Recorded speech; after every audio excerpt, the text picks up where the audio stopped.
boa noite a todos. É um prazer recebê-los aqui na Tapera, que é uma biblioteca, uma livraria, um espaço cultural que está começando. Para nós é uma honra contar com vocês aqui. É a primeira vez que a gente faz um evento ligado ao teatro, então para a gente é um momento de muita felicidade, porque a gente expande significativamente o nosso campo de atuação. Obrigado a Marici, particularmente, por estar aqui conosco, e ao pessoal do Gólgota aqui. Obrigado, boa noite. Esse projeto, esse encontro faz parte de um conjunto de ações de contrapartida. O projeto Gólgota foi apenas um princípio, foi contemplado pelo PROAC, primeiras obras de produção e temporada de teatro, realizado pelo coletivo Dramaturgia em Movimento, de que fazem parte nesse trabalho Fernando Aveiro, Gabriel Máximo, Monalisa Vasconcelos, Lucas Ale Terrena e eu, Luiz Antônio Farina. Gólgota foi apenas um princípio, é um projeto que tem como subtítulo um estudo sobre o ódio no Brasil atual. Então, o que a gente busca discutir nesse projeto, o que a gente busca investigar, são as estruturas simbólicas que fomentam os discursos de ódio que vêm sendo atualmente propagados. Ou seja, provocados e incomodados com casos de linchamento coletivo, a gente quis compreender quais são os mecanismos que fazem com que esses discursos sejam possíveis, quais os interesses que motivam esses discursos e como que nós podemos intervir sobre eles. E o projeto engloba, além da montagem de um espetáculo inédito, várias atividades de compartilhamento de trabalho, como essa daqui. E essa mesa vem muito ao encontro daquilo que a gente discute, por discutir a possibilidade da dramaturgia intervir sobre a realidade, além de fazer um simples espelhamento. Para isso a gente tem aqui a Marici Salomão, que é uma convidada muito especial do coletivo, visto que o coletivo é um prolongamento direto do núcleo de dramaturgia British Council, que a Marici coordena. Eu vou apresentar rapidamente a Marici, fazer uma primeira pergunta e a gente começa. Marici Salomão é jornalista e dramaturga, autora das peças O Retiro dos Sonhos, O Bilhete, Território Banal, Atos de Violência, entre outras. Foi repórter do Caderno 2 do Estadão e da Revista Bravo e jurada do Prêmio Shell de Teatro por 7 anos. É coordenadora do curso de dramaturgia da SP Escola de Teatro e do núcleo de dramaturgia SESI British Council, do qual, de novo, o coletivo de dramaturgia é um prolongamento.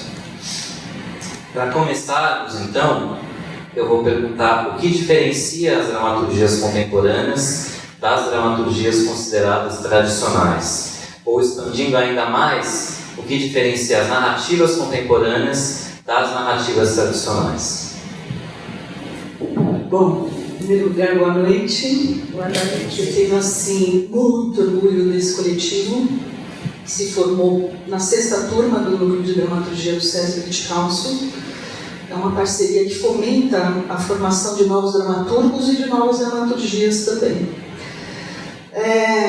Eu queria só usar 5 minutos para falar um pouco sobre esse núcleo, ou esse coletivo, que nasce num momento muito importante do núcleo de dramaturgia. Porque nos primeiros anos, primeiro, segundo, terceiro ano, a gente nem se reunia no SESI Paulista, a gente se reunia na Vila Leopoldina. De vez em quando tinham enchentes, aconteciam coisas escabrosas, acabava a luz. E a gente fazia um esforço enorme porque tinha que acontecer, tinha que continuar. E as pessoas estavam muito inteiras para estar conosco. Mas o que eu quero dizer é que essas vicissitudes que fazem parte do teatro, né? O teatro talvez seja a arte mais problemática possível, porque ela lida sempre com muito menos dinheiro do que o cinema e lida com a presença humana, né? No livro você escreve e joga. Uma música você compõe e joga. O cinema depende da tela. Você faz o filme com muitas dificuldades e joga. Agora o teatro, além de ser uma convocação, né, de junta pessoas, ele faz com que uma pessoa dependa de outra e faz com que o espectador dependa do ator, o ator vice-versa, dependa do espectador. Então, é sempre uma arte extremamente desafiante. E o núcleo ele existe para que a gente possa compartilhar com jovens dramaturgos que essas questões, as vicissitudes, os problemas, o você fazer um curso de dramaturgia num país que lê pouco, e eu não quero assim trabalhar com jargões e chavões, mas com realidades, e não tenho que prometer para o teu aprendiz naquele momento, você não tem o que prometer, você só pode trabalhar com o teu exemplo e dizer, olha, apesar das vicissitudes, simbolicamente das luzes que apagam, das enchentes que derrubam, é possível que a gente se transforme. É possível que uma singularidade que está aqui, né, está dentro de você, transborde em forma de arte. O que vai acontecer com isso depois, ninguém sabe. Porque não tem um mercado pronto para dramaturgos. Há muitos grupos de teatro que tentam quase que entropicamente usar os seus próprios atores e diretores e artistas para escreverem para os próprios grupos. Então a entrada de um novo dramaturgo num grupo, se ele não criar o seu próprio grupo, é algo quase impossível de acontecer. Percebendo isso e dizendo eticamente eu jamais vou mentir para os meus aprendizes, eu não posso fazer isso, eticamente eu não posso fazer, vamos mentir criando narrativas, vamos mentir criando linguagem. Na verdade é um grande paradoxo, né? Mas em contato com eles e percebendo que a realidade é essa, não há o que se prometer. A única promessa é o exemplo. A única coisa que eu posso prometer para eles é dizer, é possível se transformar a partir da escrita, a partir de algo que você acredita como tua arte. E isso começou a ficar tão forte no núcleo, esse pacto com os outros ou com o outro, começou a ficar muito forte. Vocês da terceira turma, depois a quarta, eu acho que a partir da terceira, quarta turma, isso começou a ficar muito forte, para além de talentos individuais. E aí a entrada do César Baptista, há 3 anos, acho que juntou um binômio, eu adoro pensar em teatro como binômio sempre, criou-se um binômio do homem e da mulher, do fazer mais, talvez menos artístico, que sou eu, e ele muito com a mão na massa, foi assistente do Antunes, é diretor, foi assistente do Gabriel Vilela. Eu sei que houve uma potencialização. E quando nós trabalhamos com o outro, e para mim relações horizontais são fundamentais, e eu estou falando de teatro, eu não estou falando de um encontro agora em que a gente está conversando.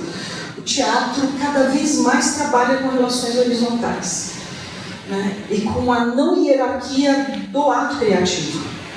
O ato criativo não depende só de um texto que venha primeiro e nem só de um diretor que possa regimentar uma equipe. O ato criativo ele vem de todos os lugares, de todas as instâncias, desde que o processo seja horizontal.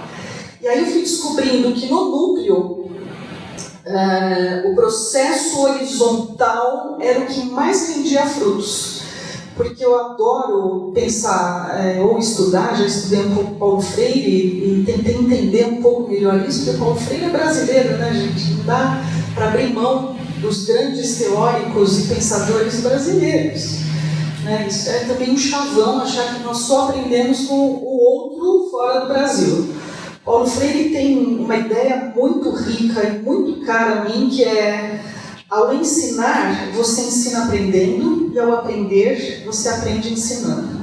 Então, quando eu comecei a perceber que a minha relação não era mais essa, como aprendiz e a lousa aqui, e sim aqui em torno da tal mesa, que hoje a gente tirou, mas tem uma mesa simbólica, nos unindo aqui horizontalmente, as coisas começaram a mudar. Porque é no olhar do outro que você orienta. Eu não posso chegar com nada prévio, eu posso chegar com um plano, mas esse plano jamais vai dar certo se o olhar do outro disser algo que não estava no meu plano, né? Esse é o Tratado da Eficácia, do François Julian, que diz que numa guerra, desculpa, eu desvio pra caramba, aí eu tento voltar ao tema, mas é sempre assim. Então, azar que vocês que me chamaram. O François Julian tem uma ideia muito básica, assim, que eu vou dizer agora. Um plano de guerra, ele funciona muito bem sobre a mesa, mas na hora que você está sob condições de tempo, de espaço, de cultura, num lugar desconhecido, o plano que você tinha preparado na mesa, ele não vai funcionar.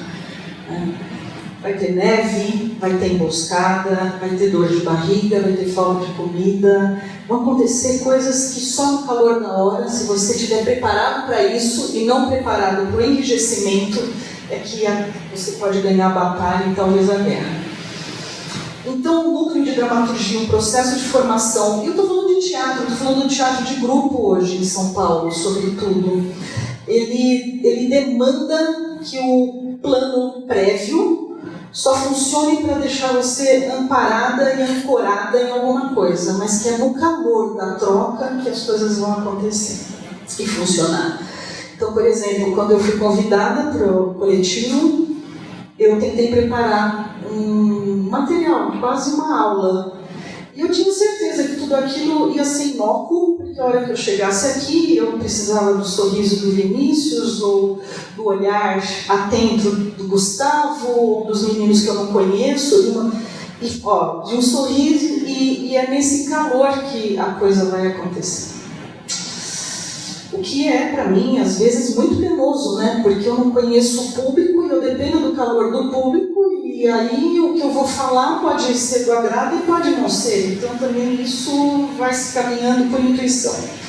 Esse núcleo, esse coletivo, na 6ª turma, percebeu muito rapidamente que a vida e a vida artística, criar, produzir arte, é sempre um cruzamento, e o teatro, mais do que nunca, de singularidades com coletividade. Eles muito rapidamente perceberam isso.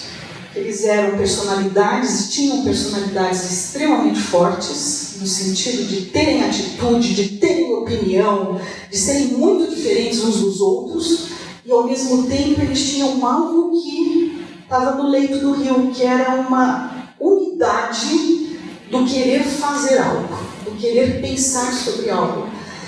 Quando eles sacaram, e a gente não precisa falar, né? A gente só tem que fazer funcionar o exemplo, que existe singularidade, então criação com visão de mundo única e particular, e que ela se contamina do coletivo e vice-versa, aí os processos funcionam, aí os processos acontecem. Então foi incrível, assim, a rapidez com que esse coletivo começou a ser gestado sem saber que eles estavam se gestando lá nos primórdios do curso que dura um ano, né? Bom, então a sua pergunta sobre dramaturgias contemporâneas, eu posso responder, se é que isso é uma resposta ou é um pensamento em comum, é o seguinte. Começar com uma frase que me tocou esses dias e que o Ferreira Goulart usa muito, e ele de novo usou numa coluna dele, de domingo, na Folha, que ele diz, o Fernando Pessoa diz isso também, mas foi em outro contexto: a arte existe porque a vida não basta. Se a gente partir desse princípio que fazemos arte e fruímos arte porque a vida não basta, então a arte como extensão da vida, ou talvez nem isso, mas como recriação de algo que parte da vida, é o que nos bastaria para complementar isso que é insuportável, que é viver.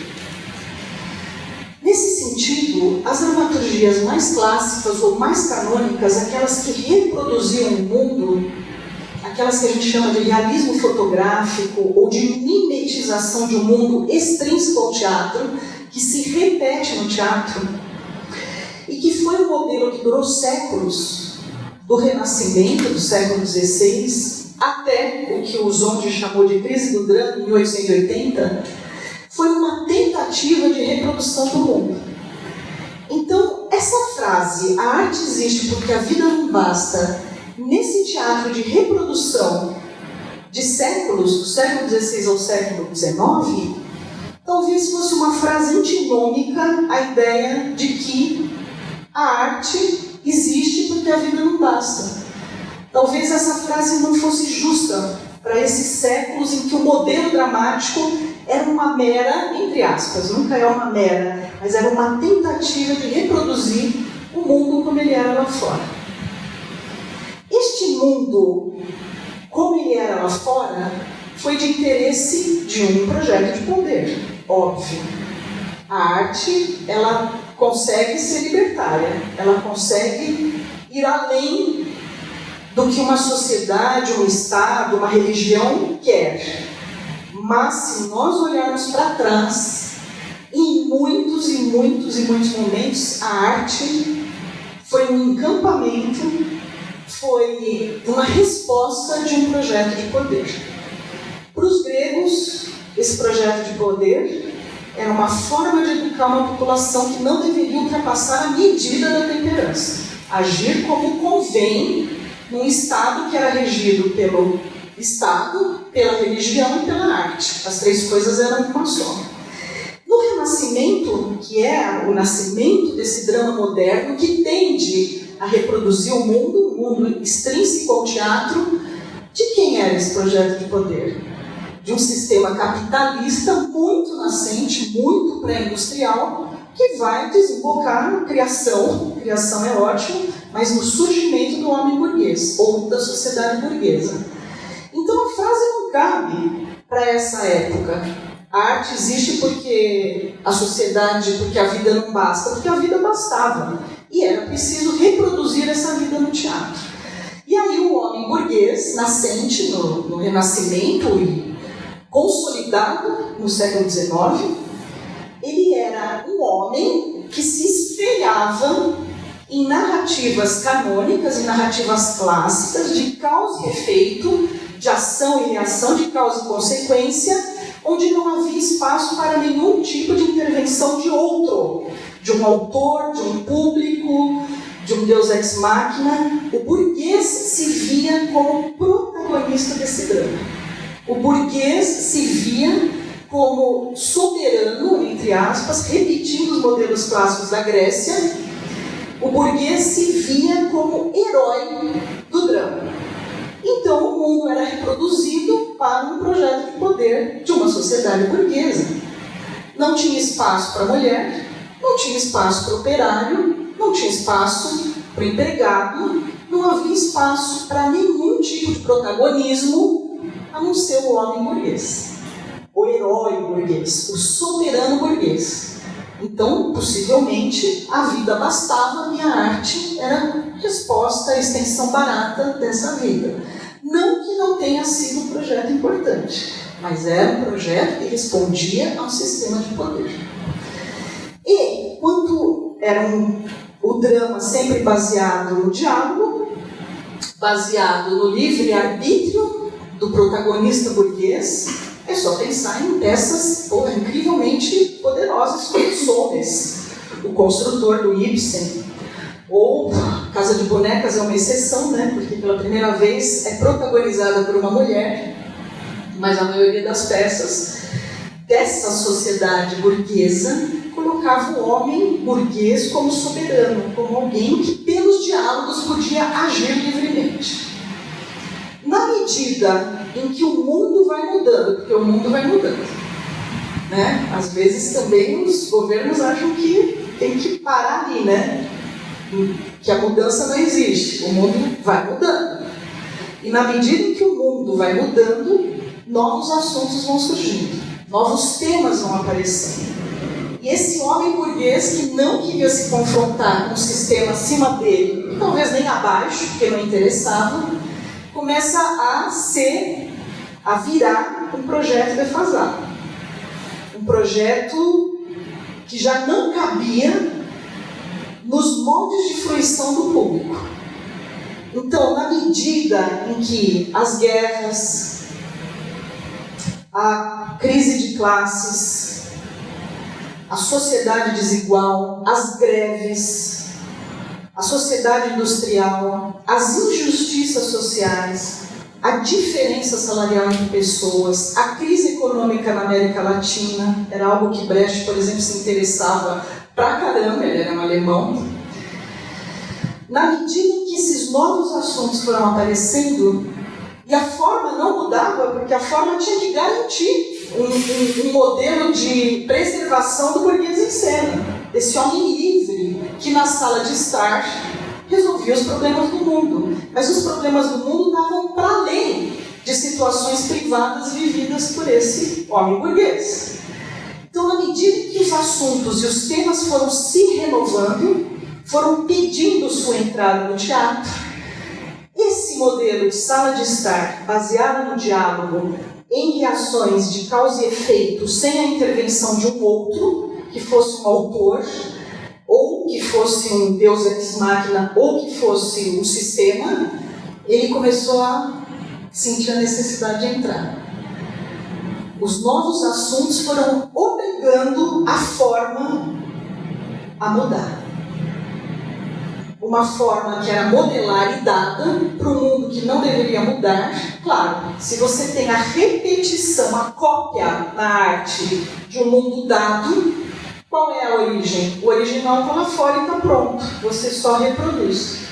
Esse é um mundo que não muda. É um mundo que quer que se perpetue. É um mundo que deseja-se, tem que se manter assim, porque ele é resultado já pronto de algo que não deve mudar.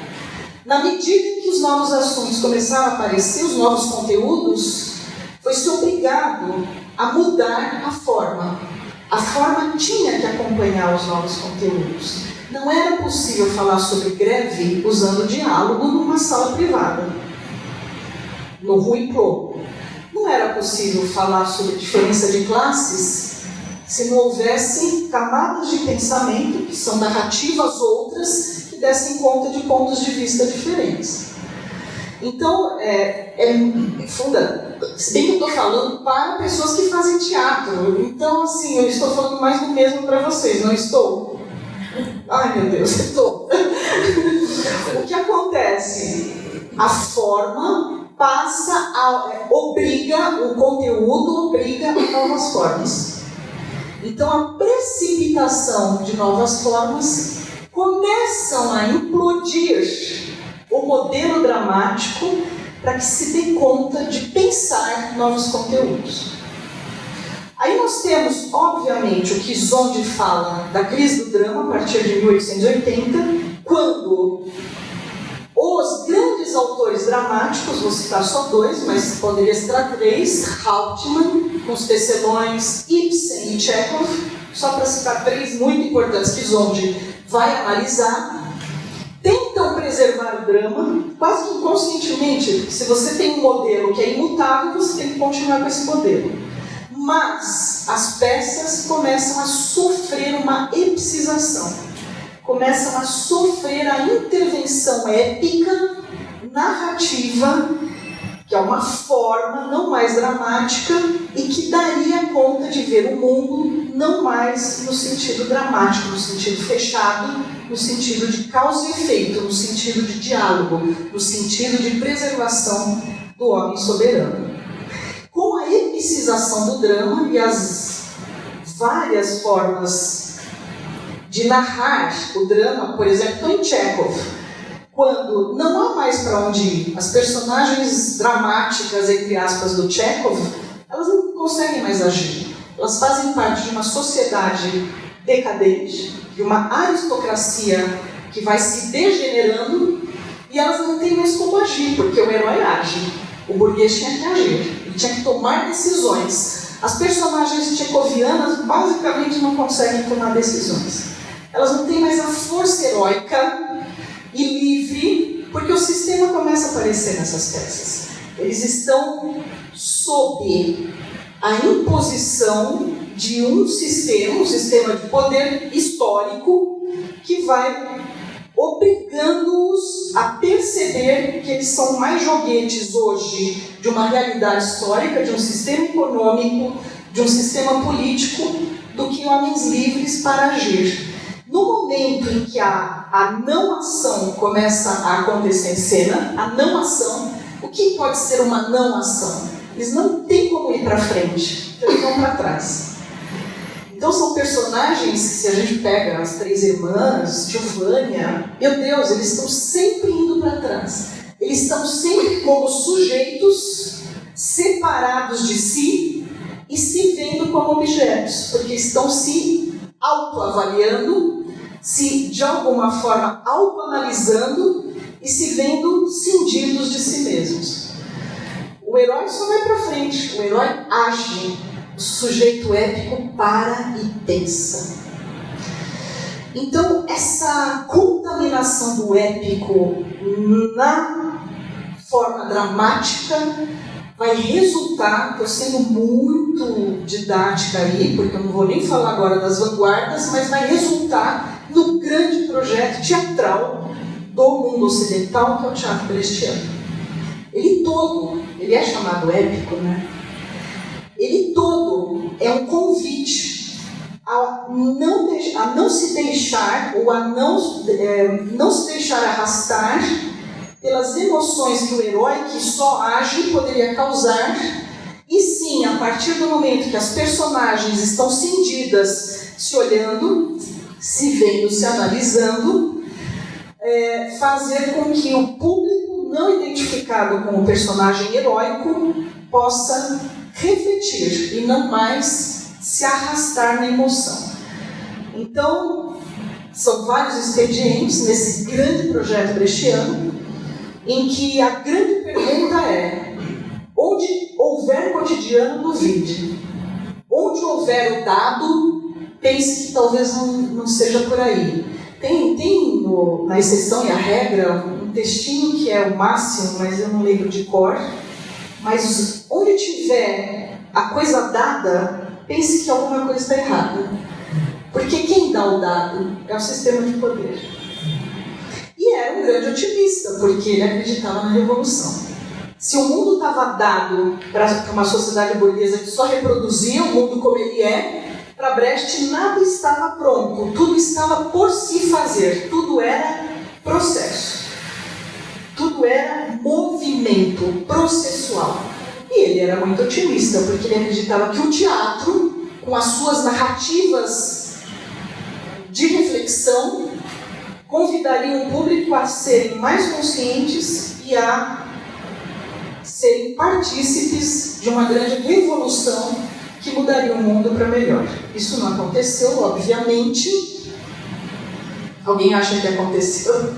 Obviamente não aconteceu, mas Brecht foi feliz, pensando num grande projeto em que o teatro e a sociedade caminhariam juntos. Agora, o teatro, para falar diretamente sobre narrativa, tem uma frase do Carrière, Jean-Claude Carrière, que morreu acho que meio recentemente, né? Foi um grande roteirista de cinema, de teatro também, com adaptações, trabalhou com Peter Brook, se não me engano, mais gente. Ele dizia que, bom, eu parei em Brecht, mas vou dar um pulo, não faz mal. Ele vai voltando, vai indo, sabe? O teatro, ele tem a grande liberdade de se renovar continuamente. Sendo que o cinema, por mais que proponha implosões dramáticas, formas experimentais ou de narrar, vai ser sempre narrativo também o cinema, mas ou de fazer experimentos radicais como o do Straub, que para a câmera e deixa a dança lírica das imagens contarem, entre aspas, alguma coisa, por mais que o cinema possa fazer o que o teatro faz, que é ser libertário, não é libertário ainda, é ter liberdade de criar coisas novas, o cinema vai estar sempre preso. Para ser cinema, ele está preso a uma tela. Uma tela onde o filme é exibido, ele está sempre preso a esse meio. E o teatro não está preso a nada. Se ele estiver preso a alguma coisa, é a presença física do ator. E aí são mundos e universos incomparáveis, né? Com qualquer tipo de rigidez, porque não dá para comparar o corpo de um ator a um processo de rigidez, e que seja sempre a mesma coisa. Na tela vai ser sempre a mesma coisa. Então essa liberdade, eu gosto dessa frase do Carrière, porque o teatro está livre, ele pode acontecer em todos os lugares. Numa piscina, em relações não frontais mais, porque tem isso, o drama não permitiria jamais que o protagonista, o herói burguês, fosse visto de lado, ele tem que ser visto de frente. E o Teatro da Ilusão construiu um edifício, que é o Palco Italiano, para fazer com que toda a magia de um mundo vindo de fora para dentro parecesse um mundo real. Então, o edifício teatral, por exemplo, o Palco Italiano, como ele for, não tinha nem as escadas laterais, ele não podia aparecer no teatro. Ele tinha que parecer uma tela mágica onde um herói mostrasse as suas ações, a sua liberdade de agir. O teatro, ele não ficou preso a esse meio, ele não precisa mais do palco italiano. Aliás, o palco italiano some das nossas vidas, em termos de novas gerações fazendo teatro, há muitas décadas. Há muitas décadas o teatro encontrou a rua de novo. Claro, o teatro nunca saiu da rua, mas a gente conhece as baixas e as altas. O teatro volta às ruas, o teatro volta aos espaços alternativos. O teatro hoje trabalha com uma modalidade que o Vertigem faz muito bem aqui, que é o site specific. Ele leva em conta a ambientação onde vai se dar determinada narrativa. Essa junção também de narrativa com espaço liberta a ficção. Liberta, porque o espaço também passa a ser personagem. O teatro pode acontecer numa casa. Eu tenho uma aluna formada na SP, agora recentemente, cheia de iniciativa, ativa como vocês, que está apresentando um texto que foi premiado no concurso do SESC, no quarto da casa dela. Chama 20 pessoas, fazem uma fila, sobem, não é a primeira vez que a gente sabe que isso está acontecendo em casas, e o teatro ocorre em site específico, é a própria casa dela. Chama entre o corredor e a sala de estar. Não estar preso ao meio tela faz com que o teatro possa acontecer em todos os lugares. Se a gente pensar que lugar, espaço e narrativa estão intrinsecamente ligados, ou deveriam estar, nós podemos pensar também que hoje as narrativas não presas mais a um sistema de poder, porque eu perguntaria a vocês, meninos, qual é o sistema de poder que atravanca o movimento do teatro para frente? Eu não posso falar que o Estado ele domina o teatro hoje. Eu posso falar dos meios econômicos, é isso? Podemos falar sobre isso. Mas nem isso, porque se eu resolver levantar a porta da minha garagem e dizer, agora no meio eu convoco um público ou alguns espectadores para fluírem comigo, para refletirem comigo sobre algo que eu vou apresentar, eu posso fazer esse teatro a custo zero. Como Antunes brincava e dizia que o Prêt-à-Porter era uma série de cenas naturalistas e o custo era geralmente R$5, porque era o preço de um bolo Pullman, onde os atores em torno de uma mesinha iam usar esse acessório. O teatro está livre. E essa é uma grande loucura. O teatro está livre. Ele está tão livre para repetir o modelo da máquina legitimada de cultura, que está nas novelas, que está no cinema mais barato, né? Mais barato em termos de pensamento, que está na música, que se consome rápido, se deglute, joga fora e compra outra. O teatro está aí também. A gente sabe, né, que o teatro também está aí para consumo rápido. Aquele teatro que você vê, consome e esquece no dia seguinte. Mas o teatro também é varrido, vai e está numa outra ponta, que é esse experimentalismo que vocês hoje se arriscam a fazer. O teatro também está na classe média, o teatro está na elite, o teatro está na periferia. Eu vi um grande fenômeno chamado A Saga do Menino Diamante, não sei quem já ouviu falar ou conhece. Era um teatro feito num terreno de um bairro da Zona Leste, e depois da peça, que falava exatamente sobre um fato que eles estavam vivendo, que eram enfim, tinha a ver com a especulação imobiliária, com as construções irregulares, tinha a ver com muita coisa ligada à terra. E depois do teatro, que era cheio de música, as pessoas cantavam, e era um fenômeno para 200, 300 pessoas, havia uma rave. Então as pessoas ficavam para tomar o caldinho, dançarem e ficarem até 4 horas da manhã. Isso é teatro, e é teatro na veia. A gente não fica nem sabendo, porque parece que há uma cisão entre esse teatro que se faz no centro e o teatro que se faz na periferia. Mas isso é teatro.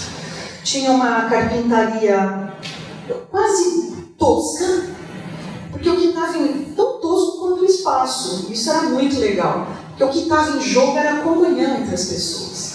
Era o quanto as pessoas estavam juntas em processos horizontais, né? De construção de um projeto coletivo. Então, as narrativas hoje, elas estão realmente... o Jean-Pierre Pierre, como ele chama mesmo, César? É um autor belga, ele tem um pequeno artigo chamado Teatro Hoje, e quando ele diz o teatro não para de mudar de forma, ele relaciona diretamente a ideia de que o teatro pode acontecer em qualquer lugar. Então, claro, ele não pode mudar de forma, porque o teatro pode ter todas as formas e continuar sendo teatro. Teatro vai ser teatro desde que haja alguém que interprete para alguém. Interprete, que eu diga no sentido que tem que ser mais amplo. Isso é teatro. Enquanto o teatro for a presença de um e de outro, nomeando-se isso como teatro, eu vou apresentar algo a você, isso vai ser teatro. Então ele tem formas as mais variadas possíveis. E o teatro acompanha, obviamente, podia ser mais, mas acompanha as mudanças do próprio mundo. Você assiste um clipe, hoje, os códigos elípticos de um clipe faz com que você acompanhe a história como você acompanharia no começo do século. O cinema, por exemplo, se houvesse um corte entre a pessoa que abre a porta e a pessoa entrando no carro, hoje nós lemos, a pessoa abriu a porta e já andou 10 metros e entrou no carro. Os códigos do começo do século eram tão diferentes ou mais limitados que as pessoas não entendiam isso. Como é que alguém podia girar a porta, não aparecer ela fechando a porta, andando e entrando numa carruagem, por exemplo? Então os nossos códigos hoje eles são violentamente rápidos. Nós entendemos coisas, efeito Kuleshov, você junta algo com outro algo e nós entendemos que elipticamente é possível juntar duas coisas que pareceriam completamente impossíveis de serem unidas. Esse é o teatro contemporâneo. O teatro contemporâneo ele pede hoje essa rapidez. Então aí eu estou falando desse teatro que, para gerar novas narrativas, não mais presas a sistemas de poder, tem toda a liberdade do mundo, claro, se ninguém quiser ficar rico fazendo coisas para o mainstream, né? Estou falando de um teatro que ousa, um teatro que muda de forma, um teatro que acompanha as mudanças da sociedade.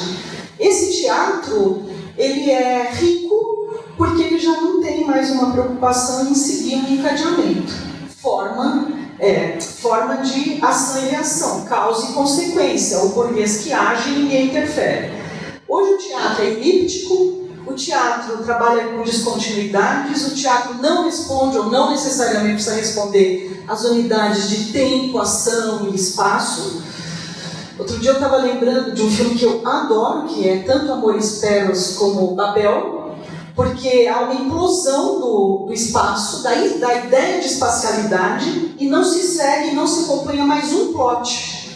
Mas existe uma situação inicial que une todos esses plots, esses núcleos, e isso talvez no começo do século seria impossível de se apreender, porque é um código de um avanço que significa a lei da isonomia. Personagens que não são mais personagens só individuais brigando dentro de uma sala ou com problemas privados a serem resolvidos. São personagens que estão todos sob uma lei que é uma lei isonômica, é a lei da cidade, que garante, claro que não garante, isso é a teoria, direitos iguais e deveres iguais para todos. E aí, claro, as boas peças, os bons roteiros, os bons filmes vão mostrar que não é exatamente isso. A lei é isonômica, ela é igual para todos, mas não responde da mesma maneira para alguns e para outros.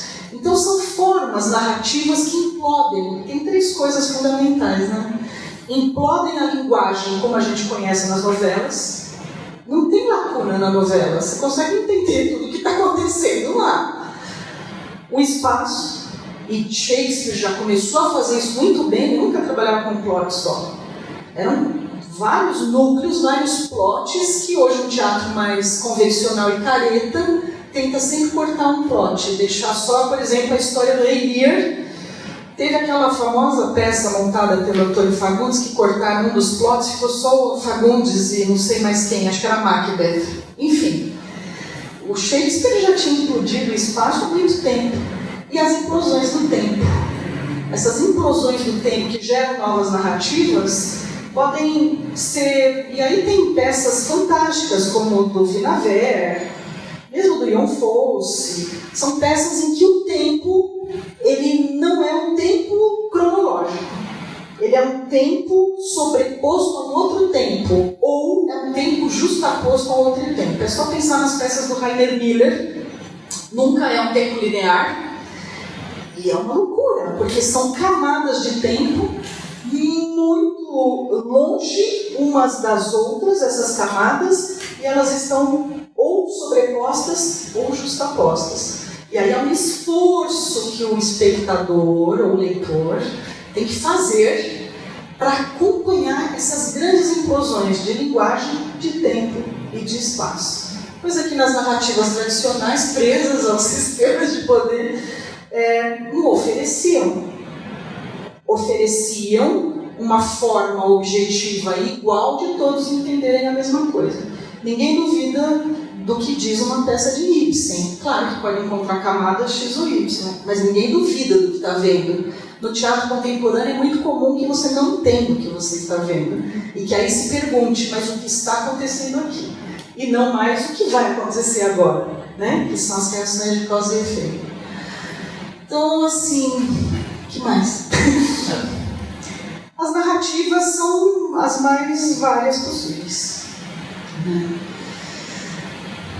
E existem as não narrativas, que são muito mais da inação, e acho que Beckett inaugura muito a ideia de não narrativa, ou de um fato em que a peça gira em torno dele. Então é uma diluição do conflito, uma diluição da fábula, uma diluição da ideia de personagem, aquele que age. E o que nós temos é uma ambientação. Os simbolistas fizeram isso, com peças antidramáticas que respondiam contra o grande projeto dramático. Os simbolistas foi uma grande geração de poetas que criavam peças antirrealistas e antidramáticas. Eles não queriam a ação em cena, eles queriam a inação, porque é na inação que você pode falar uma poesia, por exemplo, que você pode declamar um poema. Então eles queriam a criação de um ambiente, a inação, a atmosfera e não a ação, não o movimento, não a velocidade. Milhões de exemplos, mas as narrativas contemporâneas são narrativas que não seguem mais modelos e não respondem a um sistema de poder. Agora, se os sistemas de poder existem, eles têm que ser discutidos, mas num outro âmbito, não mais na criação de modelos para os quais a sociedade responde educativamente, economicamente, socialmente, culturalmente. As máquinas de fazer cultura estão fazendo isso muito bem, né? A indústria de massa já faz isso muito bem. O teatro está livre, não tem tela, não tem nada. Só tem a presença de um ator. Um ou muitos. Quer dizer, o teatro idealmente é fantástico, né? É que a realidade dele não é tudo isso. Por quê, gente? Idealmente é fantástico, né? O teatro está livre, mas a realidade não condiz a isso. Acho estranho. Tem uma relação com o público também, né? É um público... A gente, né? Todo mundo, sei lá, não estou falando do Brasil, estou falando do mundo. A gente prefere a comodidade, né? Das narrativas cômodas, tranquilas. Eu, quando sou convidada pelo British Council, eu vou para o Reino Unido. A BBC, por exemplo, tecnologicamente, é um espanto, porque é tudo perfeito. Os estúdios de áudio, não é áudio-teatro, rádio-teatro deles, é um negócio de babar. narrativas são sempre as mesmas. Elas são altamente convencionais. Elas trabalham com...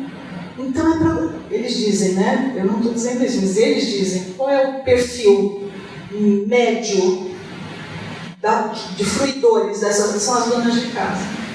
Então, enquanto elas estão em casa, estão trabalhando, né, elas estão ouvindo radiodrama. E não estão preocupados em decodificar nada. Elas estão, né, fruindo algo que comodamente se instala, termina e no dia seguinte é outra coisa. Então, como essas músicas binárias, né, elas não te provocam, sei lá, pagode ruim, não tenho nada contra pagode, funk, acho muito legal tudo, mas pega uma coisa binária, ruim, você consome, isso fica na sua cabeça, fica cantando o dia inteiro, fica se martirizando por não conseguir parar de cantar, e no dia seguinte você já não quer saber mais da música, você já quer comprar outra, porque a sociedade de consumo faz isso com a gente, vende o pior, porque isso não estimula o teu cérebro, tua sensibilidade também não sai do lugar com uma música simples, binária, boba, então você fica nas duas, três notas, consome e acabou. Agora uma música do bar, não adianta, gente, vocês vão ficar a vida inteira, nós vamos ficar a vida inteira fazendo o cérebro coçar, porque a gente não consegue decodificar tudo, assimilar tudo, então não são para consumo. A não ser quando entram sintetizadores, ou quando, né, pega só aquele refrão do Beethoven, pronto, já decodificou, acabou. Agora, pega uma 7ª sinfonia, não é difícil, você vai passar a vida inteira, então não é bom para a sociedade de consumo. E as narrativas contemporâneas, elas não são boas para a sociedade de consumo. Porque você tem que se fazer muitas perguntas. Uma boa obra é aquela que obriga você a indagá-la. Se está tudo pronto, você não indaga nada. Você consome e vai comer a famosa pizza, né? Mais um jargão do nosso teatro paulistano. Agora, o que está acontecendo está. Vocês são um exemplo disso. Eu li a peça do Farina. Chama Linchamento ou chama Gólgota, afinal? Foi apenas um princípio. Gólgota foi apenas um princípio. Então vejam. É que vocês não viram ainda, né? Alguns viram. Eu estou respondendo a segunda pergunta. Tem todo um espelhamento do que seja uma realidade nossa hoje, que a facilidade com que... São as polaridades, né? As polaridades são ótimas porque geram teatro. Então você está desse lado ou você está do outro. Se você está desse lado, você não precisa ouvir nada do outro. Você já tomou sua decisão. E o que está acontecendo é isso. A gente está vendo a polaridade partidária nesse país, em que você está deste lado, então você não pode ouvir o outro lado. Aliás, você odeia o outro lado. Então não há porosidade. O que há é um muro, piramitismo, é um muro dividindo os lados.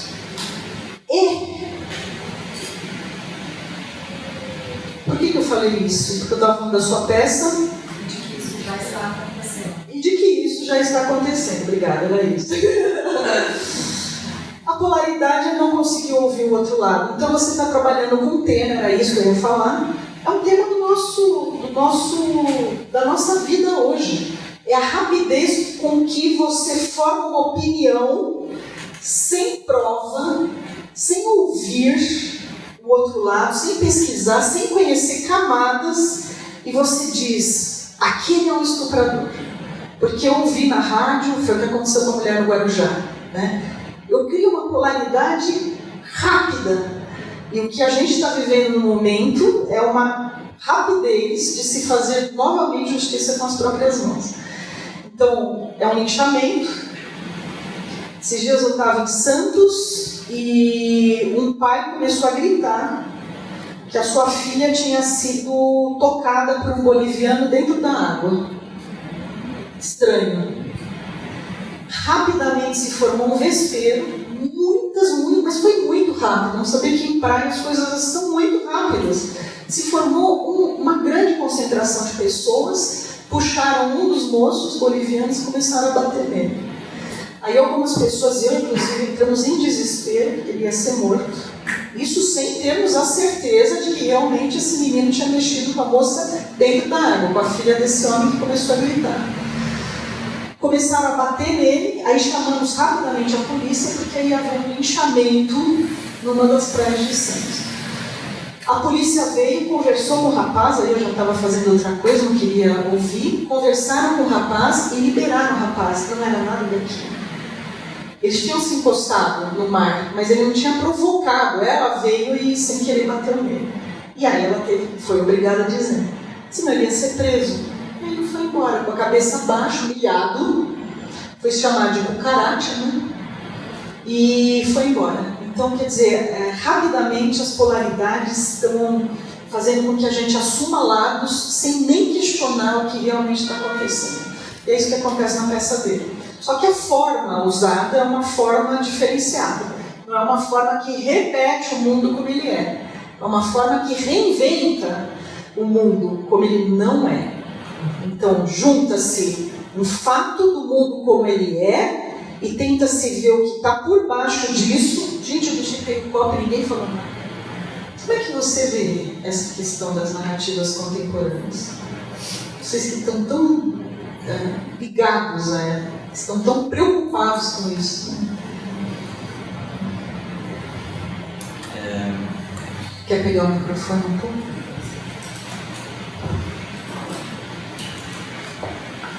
Eu vou falar e depois acho que a gente pode aproveitar para começar o debate também. Eu acho, né, até quando eu fiz e te mandei as perguntas por e-mail, porque a pergunta seguinte seria: que tipo de ideologia permeia a estrutura das narrativas tradicionais? Que é uma pergunta um tópico que você tocou agora há pouco, né? E, de certa forma, a estrutura das narrativas tradicionais, ela reproduz um modelo que é claramente neoliberal, de pensamento social, no sentido de que a própria narrativa caminha apenas para frente. Não são só os indivíduos ou só os personagens que progridem. A própria estrutura, ela é unidirecional. A própria estrutura aceita somente o avanço. E eu acho que as narrativas contemporâneas, de alguma forma, ao explodir com esse tipo de estrutura unidirecional, ao se expandir para os lados ou para baixo, ou ao fragmentar tudo e depois misturar de uma forma que as coisas se encaixam ou não se encaixam, que isso é ainda mais interessante, elas provam que o sentido da vida não tem nada de linear, mas que na verdade ele é explosivo, ou ele é rizomático, para a gente citar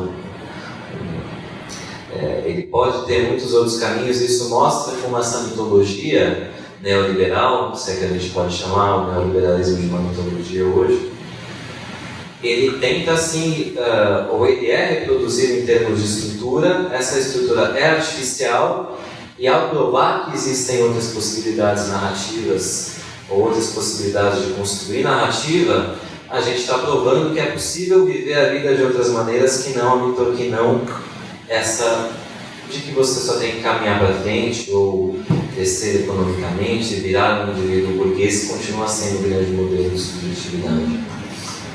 Eu acho que isso é uma das coisas que a gente, né, ou a gente como dramaturgos, né, nós como dramaturgos, tentamos fazer quando propomos estruturas que não sejam mais tão tradicionais assim. Quando a gente propõe personagens que não sejam mais indivíduos, pro bem ou pro mal, quando a gente propõe quebras de tempo, quebras de espaço, o próprio Inharito no Babel tem coisas que são muito interessantes, que ele não junta só tempos e espaços diferentes, mas ele realmente vai para continentes diferentes. Isso é muito interessante, né? É uma garota chinesa que está envolvida com um acidente no Marrocos de um casal norte-americano. E isso prova a complexidade de uma estrutura que o drama não é capaz de discutir, nem mesmo de reproduzir. Só acho que falando um pouquinho sobre o que é o Gólgota também, Gólgota foi apenas um princípio, é uma peça que ela trata a questão do lixamento coletivo inspirada por um caso no Guarujá que aconteceu agora em 2014, sobre uma mulher que foi acusada via redes sociais de magia negra / pedofilia. Descobriu-se que isso era uma mentira, mas a moça foi apedrejada em público e morreu no hospital. E eu comecei a estudar isso no final do núcleo, inspirado também por uma fala da Marici, que comentava questões de histeria coletiva, em que você passa a acreditar em uma mentira tão cegamente que aquela mentira adquire caráter de verdade e leva muitas pessoas juntas a cometerem atos extremos, como o linchamento de uma mulher, por exemplo.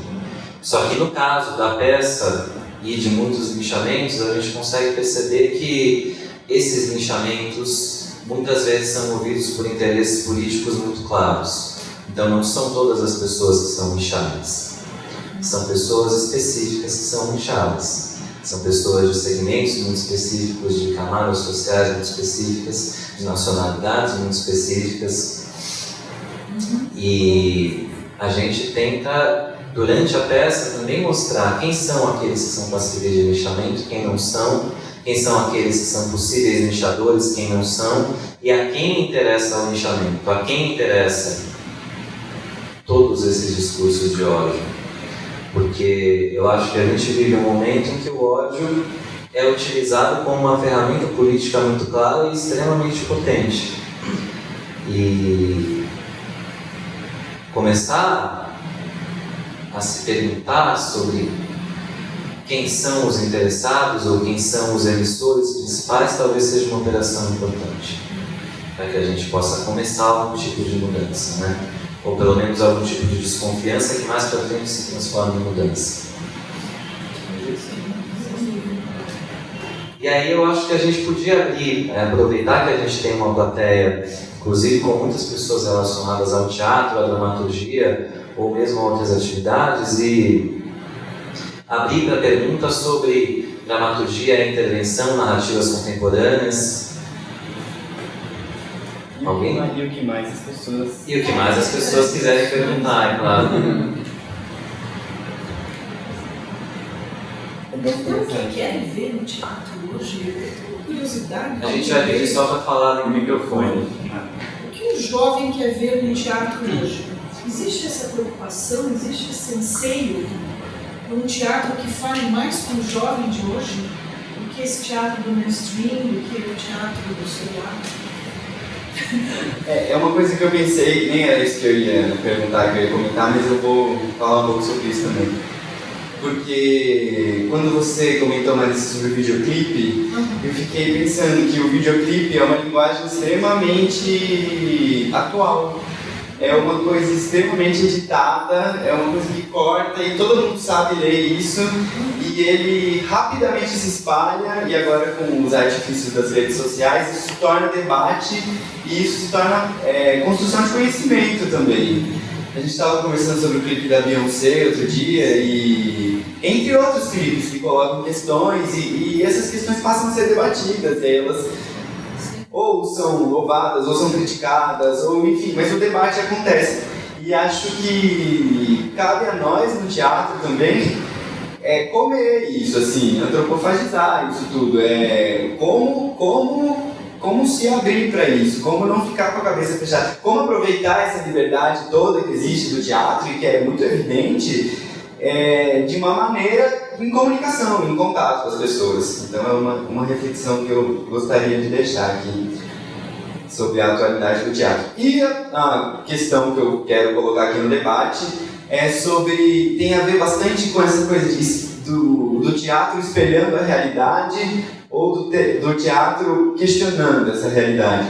Porque uma das preocupações que a gente tem, e com a qual a gente se deparou ao longo do processo, até que ponto debater um caso de linchamento de uma mulher num lugar como esse, numa situação como essa, até que ponto isso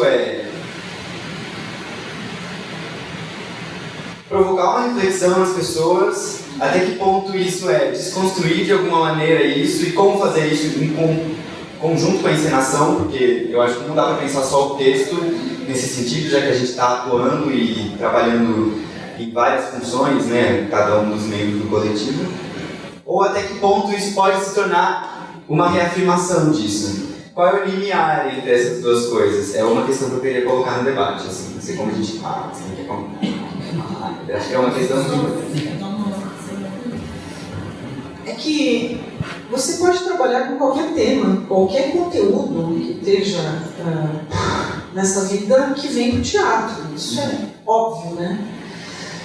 O problema é que se não houver, e eu acredito ainda nisso, um ato transgressivo, e ele não está mais no conteúdo, ele está na forma, um ato de transgressão para trazer essa história para a cena, talvez aí sim a gente crie um endosso, e não uma transmutação daquilo, ou a transgressão daquilo que pode ser luz para outras camadas do teu fato, do teu conteúdo.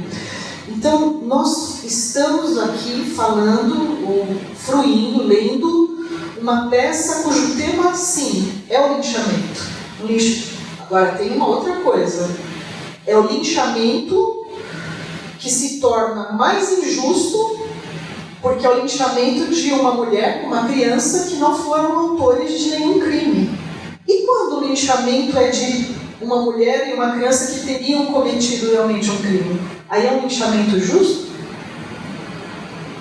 Isso já é um fato que transgride o senso comum. Peraí, eu estou falando de um linchamento injusto de uma mulher que no Guarujá foi confundida com a criação de uma figura que fazia magia negra. Essa figura talvez nem existisse, mas criar uma pessoa para poder canalizar os ódios. E se ela fosse uma matadora de criancinhas, seria um linchamento justo?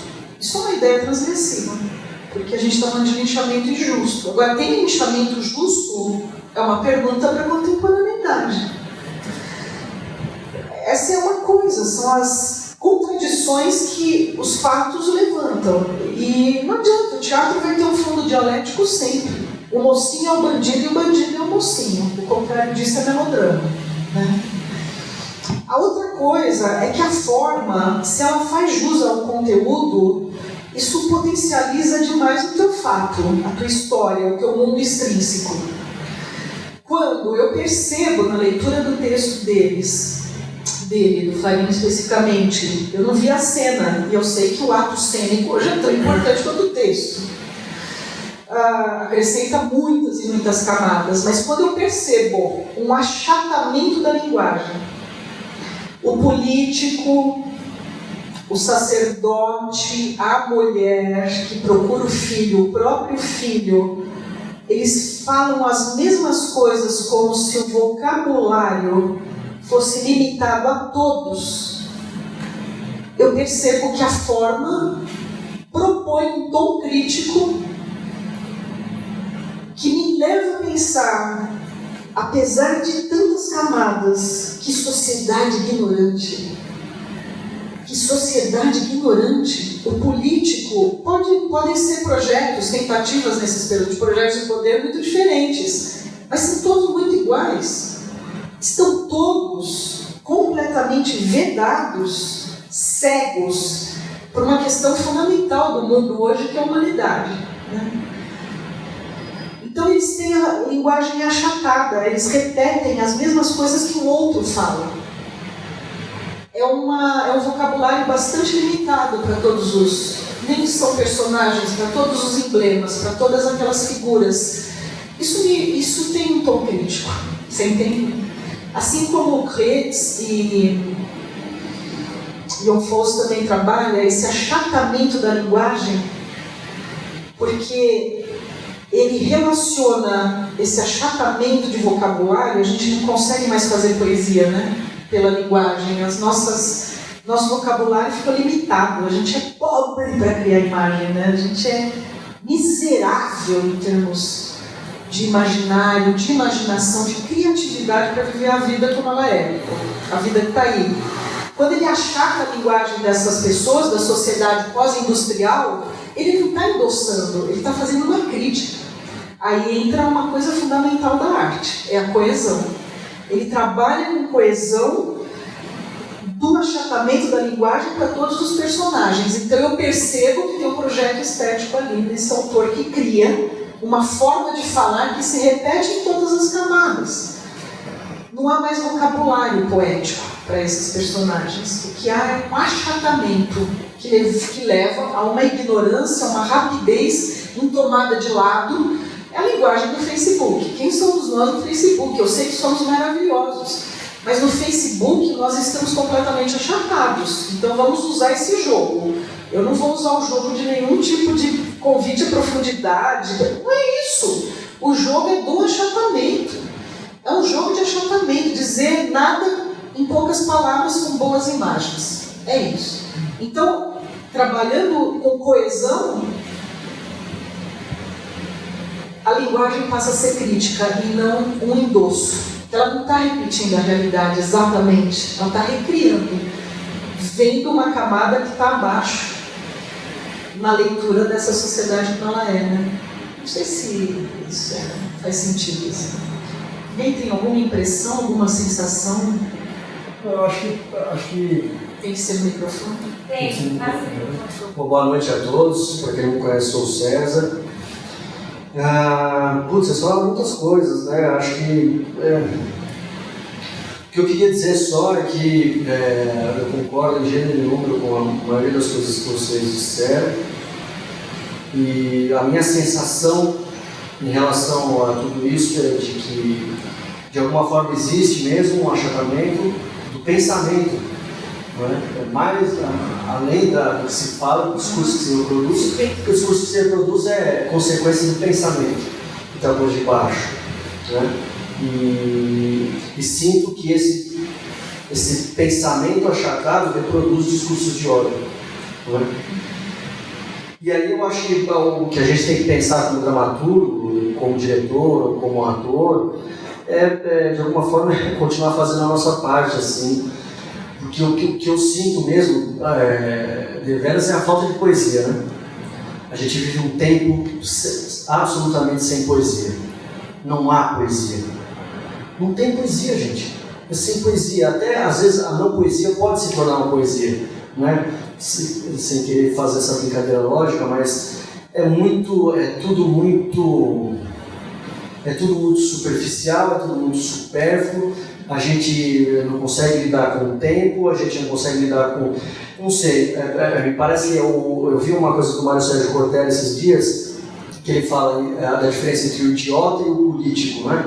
Que o idiota, retomando o sentido grego, etimológico da palavra, é aquele que só olha para dentro, olha para si, né? Enquanto que o político é aquele que olha para os outros, né? Olha para fora, olha para a comunidade, né? E acho que a gente vive exatamente isso, uma idiotização, né? Quer dizer, todo mundo olha para dentro e ninguém olha para o outro, né? Fazendo uma referência àquilo que você disse no início.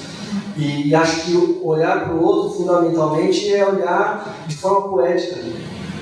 Olhar de forma poética, ver poesia, né? Ver poesia nesse encontro aqui, e você sentado desse jeito, com o braço, com a perna cruzada, a mão aqui, como você está respirando, e de que maneira essa minha respiração se conecta com a sua, não é?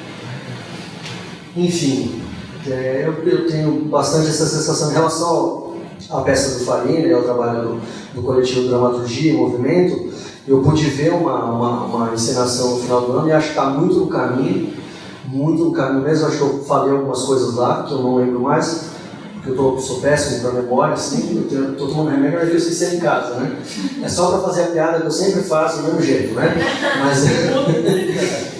Mas eu sinto que está no caminho e sinto que tem isso na forma como eles estão encaminhando o trabalho, assim, no sentido de, desta forma, vir de um conteúdo, de um pensamento que está por debaixo, não é? É preciso sempre tomar cuidado com várias coisas, né? Porque tudo é dialético, há que se buscar a contradição. Para mim, isso é uma coisa fundamental. Então é muito fácil criticar o ódio, assumindo também o discurso do ódio, né? Então como é que eles vão fazer isso? Acho que esse é um dos desafios deles, assim. Acho que eles estão...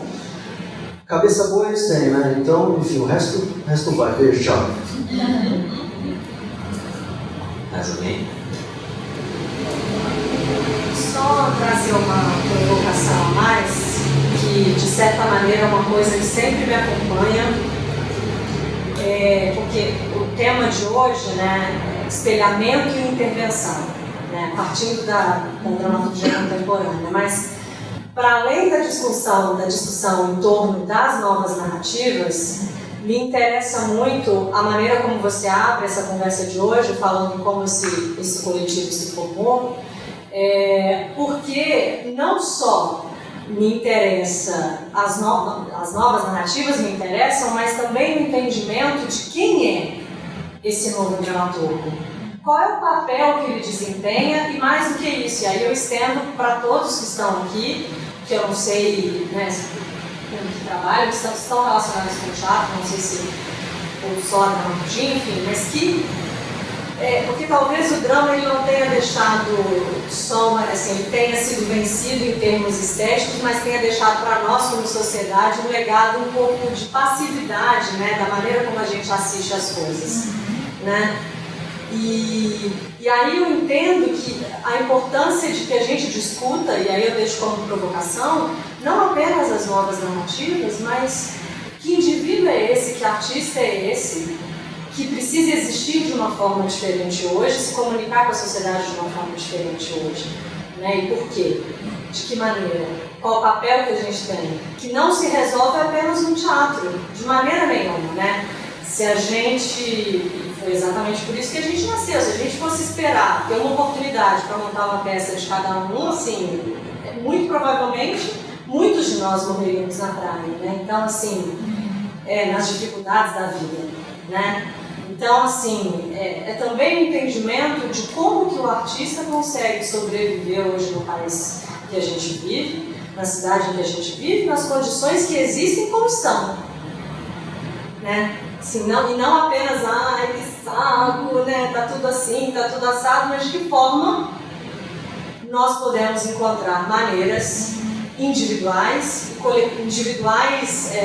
em termos, né, de expressar a própria individualidade, mas coletivos, de ação coletiva, para que a gente seja capaz de transformar alguma coisa, não apenas com o texto, mas com a nossa ação política também. A gente foi muito fadado a achar que o espaço é dado a nós. E hoje está acontecendo uma coisa muito interessante em São Paulo, a despeito da violência, a despeito de todos os jargões e números estatísticos que colocam sempre a cidade num patamar de perigo, né? A gente está sempre à beira do perigo aqui em São Paulo, por exemplo, e nas grandes capitais também. Mas as pessoas, eu tenho lido muito isso e visto muito isso, as pessoas estão voltando a tomar as ruas, não só para se manifestar. As pessoas estão voltando a tomar os espaços públicos e coletivos, porque os espaços públicos e coletivos são nossos. E a gente não pode ficar esperando que eles nos sejam novamente outorgados, eles são nossos. Então, por exemplo, você está no espaço público, vamos falar de um espaço institucional. Quantas vezes eu entrei numa prefeitura, em algum departamento do funcionalismo público, com muito medo, porque eu sou agredida pelo funcionário que não está afim de trabalhar. Agora, sou eu que pago esse imposto, e eu não posso usar isso como imposição de uma agressividade da minha parte, mas eu também não posso sofrer agressão.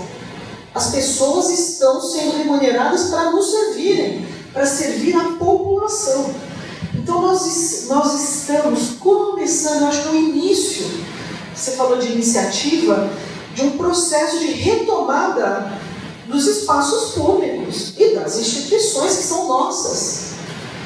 Então, desde uma manifestação, e a gente viu que foi o 11 de junho, é isso? Aqui em São Paulo? 13, errei por 2 dias. 13 de junho? Não, foi 14 de junho. 12 de junho. Desse ano? Não. As primeiras manifestações foram muito fortes, em 2014, não é isso? 13 de junho. É uma data, não é simbólica, é uma data real, em que as pessoas saíram às ruas sob outras formas de organização, já usando as redes, sabendo que os espaços são nossos. Agora, a gente está chegando também em alguns limites, em algumas exacerbações, que colocam a questão ética para ser discutida. Se o espaço é nosso, então nós podemos nos manifestar quando queremos, aonde queremos. Nós temos o direito de, por exemplo, não avisar o percurso. É um dos grandes problemas que estão acontecendo em qualquer manifestação hoje em São Paulo. Somos obrigados a avisar qual é o percurso daquilo que é nosso, ou não somos obrigados e a polícia que se vire. Então são questões éticas que estão aparecendo, mas está havendo uma... Por exemplo, carnaval agora na Vila Madalena, tem que acabar às 8, mas às 8 começa a efervescência. Será que eticamente vai se chegar num consenso? Isso é etos, é a forma de se comportar, que irrita o outro. Já são as polaridades de novo, é o que acontece na Praça Roosevelt. Os moradores não suportam as pessoas que tomaram a praça. Agora, as pessoas que tomaram a praça têm o direito, porque a praça, entre aspas, é nossa. A praça é nossa. Só que eles moram aqui e eles não conseguem dormir. Então, é uma questão do ethos. No momento em que as coisas vão se transformando, novas perguntas vão sendo feitas. Isso é do teatro também. Então, enfim, é não esperar, é fazer acontecer. Isso demora um pouco. Quando a gente é muito jovem, a gente acha que não dá para ter iniciativas. Tem que esperar alguém te convidar para isso, alguém te chamar para aquilo. É fácil entrar também no mainstream lacrimoso de que está tudo dando errado nesse país. Uma parte é real, realmente está dando errado. Mas a gente também tem a responsabilidade de não só contornar, de sublevar, né, a crise e achar respostas criativas para sobreviver. E quando eu digo sobreviver, não é comprar sapato, é uma dente, é sobreviver aqui, ó. Sobreviver criativamente num país que de alguma maneira está indo muito mal. Eu acho que vocês estão fazendo isso muito bem, brilhantemente. Mais alguém? Ah, eu vou falar. Tá dando teatro. Aqui não é do teatro. Boa noite, meu nome é Yasmin. Eu vejo um ciclo, e isso me assusta muito. Um ciclo que, para mim, o papel da arte é de que forma interferir para romper esse ciclo. Né? Então, assim, a gente vê o linchamento acontecendo. E o linchado tem cor, o linchado ele tem classe social, né? Para mim aconteceu uma coisa, acho que uns 2 anos atrás, foi muito simbólico, que para mim representa o Brasil assim, a última, que era o menino negro pobre foi linchado por um grupo de meninos brancos ricos, amarrado no poste, aquela cena assim, há 500 anos atrás o Brasil estava na mesma situação, não mudou nada. E aí aqueles meninos brancos de classe média alta foram presos porque eles traficavam. E você vê, né, uma manchete menino menor de idade, acusado, roubou e etc. E a outra, suspeitos, moradores do negócio, suspeitos de não sei o quê. Então assim, e você olha para aquilo e você fala, meu Deus, quando é que isso vai acabar? Quando, de que forma? Porque assim, a gente tem um grupo maravilhoso fazendo uma peça sobre linchamento, mas aquele cara que lincha, ele tá lá sentado para escutar aquilo, para levar o tapão na cara, ele não tá lá. Eu, pelo menos, acredito que ele não esteja naquele meio, né? Então, de que forma a arte, o teatro, seja as plásticas, seja a música, seja o que for, como que a gente interfere nesse ciclo vicioso que vem acontecendo desde que esse país foi fundado, né? Então, para mim, essa é a grande pergunta, de que forma a gente consegue intervir no outro para que ele tenha o mínimo de empatia, porque para mim, todo esse ódio vem da falta da ignorância, vem da falta de empatia, vem do medo do diferente. Ele não é parecido comigo em nada, nem na minha cor, nem no meu gênero, nem na minha opção sexual, absolutamente nada. Eu não me vejo no outro, né? Vira uma representação simbólica. Isso. Outro perigoso. Exatamente. Ele representa perigo a mim, né? Então, de que forma a arte vai conseguir? Porque eu acredito que, sei lá, só a arte salva em algum momento, eu acredito que isso vai acontecer. Mas de que forma a gente faz? E é engraçado que eu e o Lucas, a gente justamente estava conversando sobre o clipe da Beyoncé, né? Que foi o tópico dessa semana. E que pra mim, querendo ou não, por mais que no mundo capitalista, ela tem que vender, mas pra mim é muito pelo contrário, cara. Ela tá abdicando de ter pessoas que estavam lá, linda, maravilhosa, de falar, opa, ela falou que ela é negra, e ela falou que ela não tá concordando com o que tá acontecendo, então eu acho que não dá mais pra mim. Então, querendo ou não, você vê pelo menos isso, né? 111 milhões de pessoas assistindo. Para mim isso é bem representativo, né? Então você viu que aquilo, uma música, fez com que grande parte das pessoas parassem e falassem, putz, e agora? Né? Então, querendo ou não, esse é um exemplo de massa, né? Enfim, mas de uma forma, até que para mim foi um combustívelzinho de falar ainda da forma dela, dentro do universo dela, ela conseguiu fazer uma provocação, né? Houve uma ação e uma reação agora, e agora já estão acontecendo pessoas querendo fazer protesto, então assim, está acontecendo um movimento. De que forma a gente aqui pode intervir com esse ciclo, que é uma pergunta muito difícil que me faz gastar muitas horas na minha casa. Mas enfim, tá aí a questão. Você estuda o quê? Eu sou formada em marketing. Sem culpa, sem culpa. Gerenciamento de projetos. É rapidíssimo.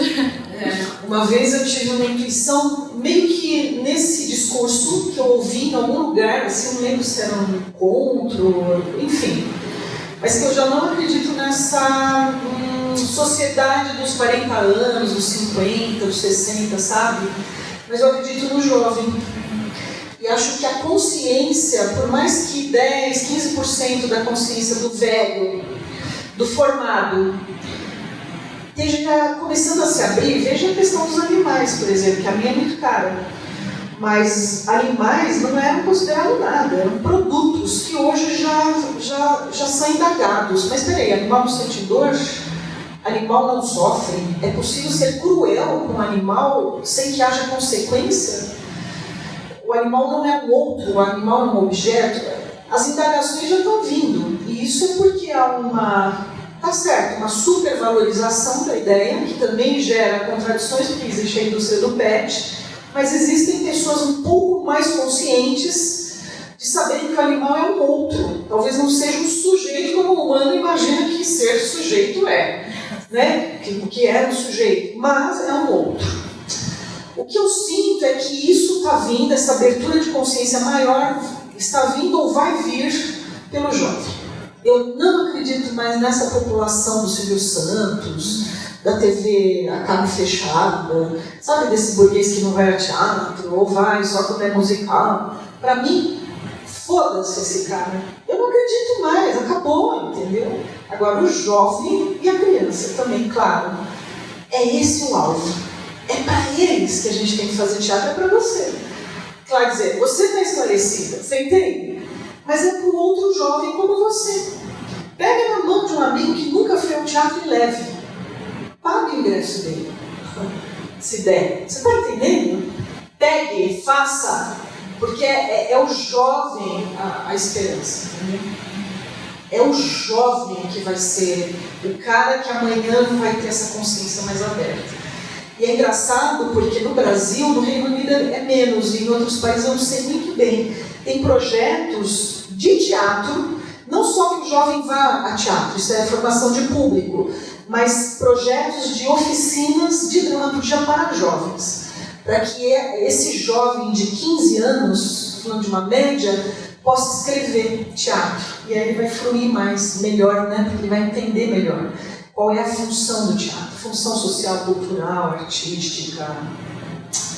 E é um sonho que eu tenho, por exemplo, dar oficinas, mas na rede pública, porque é um absurdo não ter teatro na rede pública, e quando tem é meio que, tapa o buraco aí. Se um projeto de educação, que é a educação artística, não atingir esse jovem pelo teatro, que é um meio tão fantástico, tão rico, não sei, aí acho que a gente está fadado mesmo por mais, 100 anos de escravidão, entendeu? Porque a escravidão está aqui, né? Na cabeça das pessoas. Mais alguém? Não, daria para ficar 10 horas falando, mas isso é uma forma de educação fundamental, né? O Saramago fala uma coisa que é: se as circunstâncias são desumanas, há que humanizar as circunstâncias. Como é que a gente humaniza as circunstâncias? Através da educação. Enquanto a gente não olhar para a educação de base no nosso país, a gente nunca vai formar uma nação. Nunca. Um cidadão que dirá uma nação, porque essa ideia ética de cidadania, né? Dessa que o carnal lá que a gente viu falando nos últimos meses, né? Que diz lá de que a ética começa no leito materno, citando Hamlet, né? Quer dizer, é isso, essa ética começa na educação de base, na criança, no jovem. E, no entanto, a gente vê o contrário, a gente vê o achatamento dessa educação. A gente vê É foda, né? É foda. Então, e aí eu me pergunto também se a gente consegue fazer isso, voltando a essa questão de como atuar como dramaturgo, não apenas no escrever, sem, por exemplo, começar a direcionar esforços para a legislação, entendeu? Porque não se ensina teatro na escola, público ou privada, né? Sim, Já quase indo pro limbo também.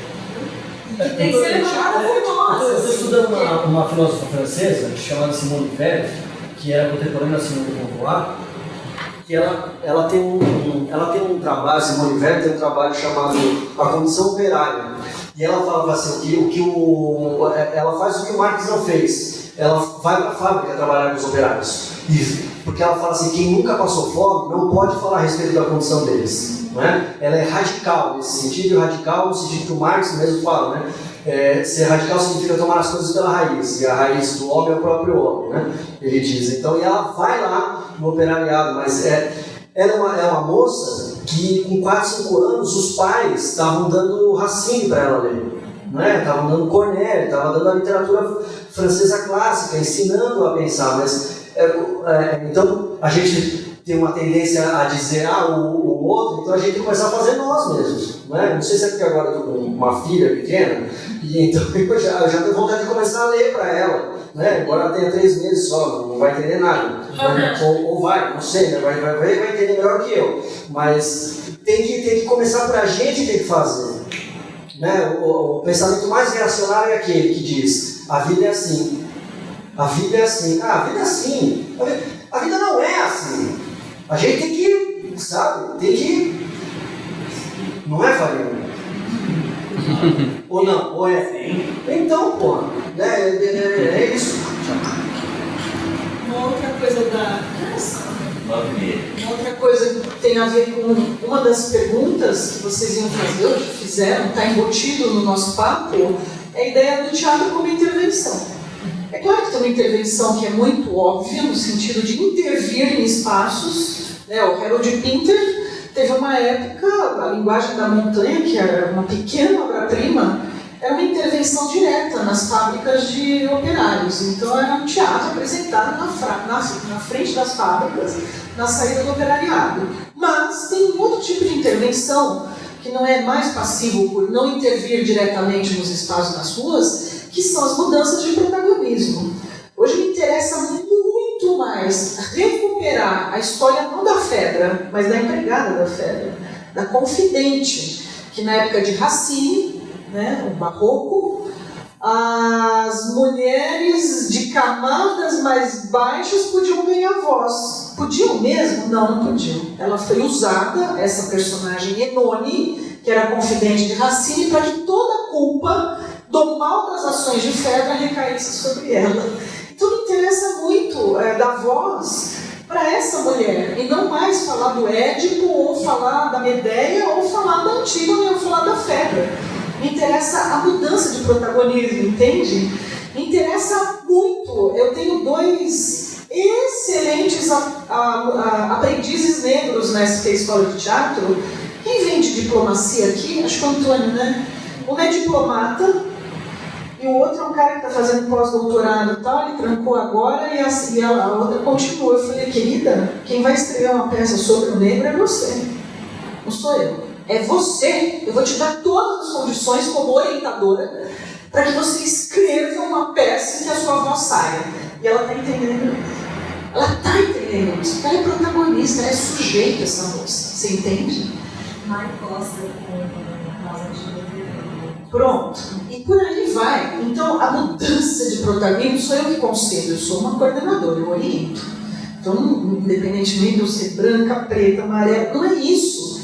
Eu, como coordenadora, eu quero estimular o melhor do Farina. Eu quero estimular o melhor da Samanta. Eu quero estimular o melhor de você. Porque cada um é protagonista na sua criação. Então, essa mudança de protagonismo é fundamental, que é uma mudança de ponto de vista criativo. Interessa contar a história de quem? Eu vou encerrar então com uma última pergunta que diz respeito ao tema, né? A gente tinha elaborado 3 perguntas que já foram respondidas ao longo de tudo isso que a gente falou, mas para encerrar com uma nova pergunta que também pode ser uma reflexão para nós, e não só para as pessoas do teatro, mas para a gente que tenta ter algum tipo de atuação política, é como unir reflexão política e experiência estética ou experiência sensível.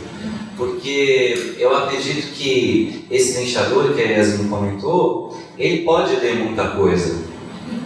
Só que não é a leitura ou a fala, ou talvez isso já não baste para promover algum tipo de transformação. E o teatro tem a vantagem nesse sentido de conseguir promover uma espécie de comunicação sensível, ou uma espécie de experiência mais intensa que realmente faça com que novas perspectivas possam não só ser conhecidas em ato, possam ser empatizadas, talvez você possa viver de alguma forma um ponto de vista que você nunca viveu. Como fazer isso? Como trazer experiência estética, sensível e intensa à reflexão política?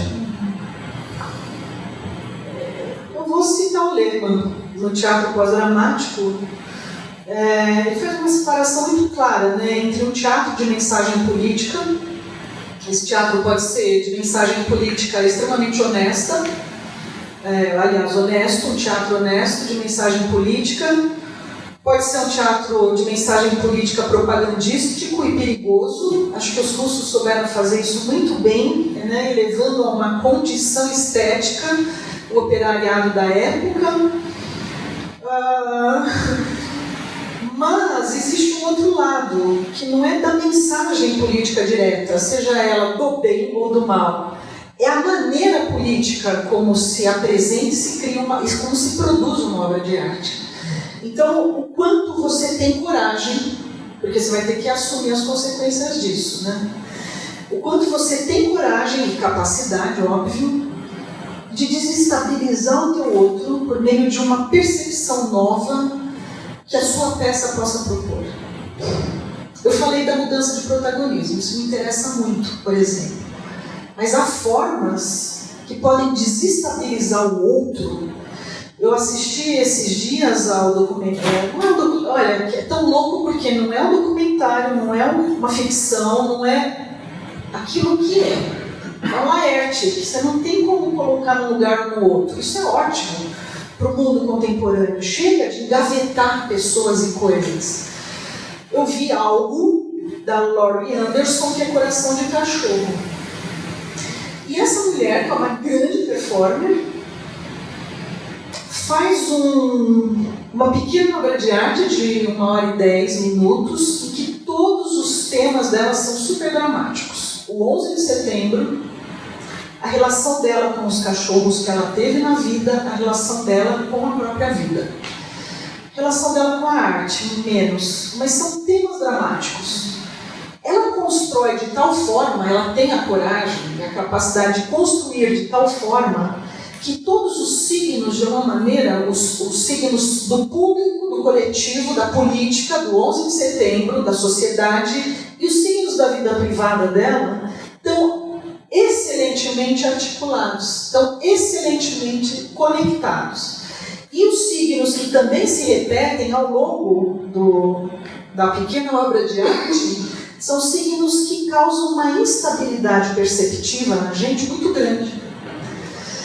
Essa coragem de desestabilizar o outro, ética e esteticamente, é uma forma política de chegar no outro. Então, não tem uma mensagem política clara, no sentido de tem que ser assim, a revolução é para já. Mas tem um trabalho estético que é ético, e que é ético por isso estético, que tem a coragem de dizer não há uma forma mais dada para a criação artística, não há modelo, não tem escola. O que tem é a possibilidade de eu, singularmente, atravessada pelo coletivo, de achar a melhor maneira de desestabilizá-lo nas suas percepções dadas. Se eu conseguir isso, eu estou sendo política a ponto de ninguém segurar mais a artista. Isso é muito difícil, você tem que dar sua vida para que isso aconteça, porque você não tem modelo para seguir, você tem que inventar. E só quem inventa a própria vida, só quem é sujeito da sua própria história, pode ser artista dessa invenção, dessa aventura que não é mais do herói, é de alguma outra coisa que eu não sei também o que é. A Laurie Anderson conseguiu fazer isso no Coração de Cachorro. Claro, para mim, né? Para essa fluidora Marici. Os temas são dramáticos, mas ela vai manipulando os signos de maneira tão instável que aquilo é um jogo que me desestabiliza o tempo inteiro. Eu, para chorar, eu sou facílima, assim. Esse The Voice Brasil de crianças, eu vi 2, mas eu não parava de chorar, é uma bobagem. Eu chorava, né? Eu choro muito fácil. Eu falei, nossa, mas eu não estou chorando aqui, né? É um cachorro, é o 11 de setembro, é a morte do Lou Reed. Eu falei, claro, ela me propôs uma forma em que ela consegue tocar o dramático sob uma forma não dramática. Ela me desestabilizou, filha da mãe. Então isso é político. Política é atitude. Atitude de cutucar. Agora no Facebook tem isso, que até agora não entendi. O que é cutucar o outro? O que é isso? Fulano me cutucou. Eu não entendi nada, mas tudo bem, deixa quieto lá. Mas esse cutucar no teatro eu entendo. Eu quero desestabilizar o Paulo. Eu quero desestabilizar o Gustavo. Eu vou trabalhar uma mensagem política, isso é a pior propaganda que existe. Eu vou trabalhar atitude política. E isso é um conhecimento bastante singular, honesto e humilde do estudo e da observação. O mundo está aí, né?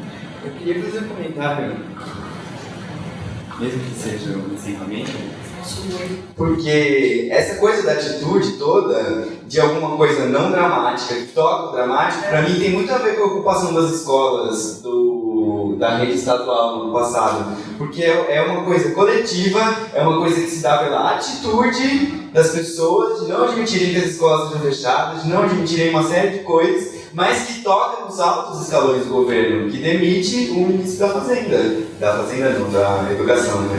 E ministro não, secretário, né? Mas enfim, uma articulação em tese clandestina, uma ocupação não reconhecida oficialmente, que toca a oficialidade do governo do Estado, que transforma alguma coisa, enfim, a gente sabe que vem outra aí em seguida, né? Mas é isso, é uma iniciativa, é uma maneira de começar, e é uma nova maneira de se articular, é a ocupação dos lugares que transforma as relações entre as pessoas. Então fiquei com isso bastante forte na cabeça, assim, eu acho que tem uma ligação bem presente. E das ocupações.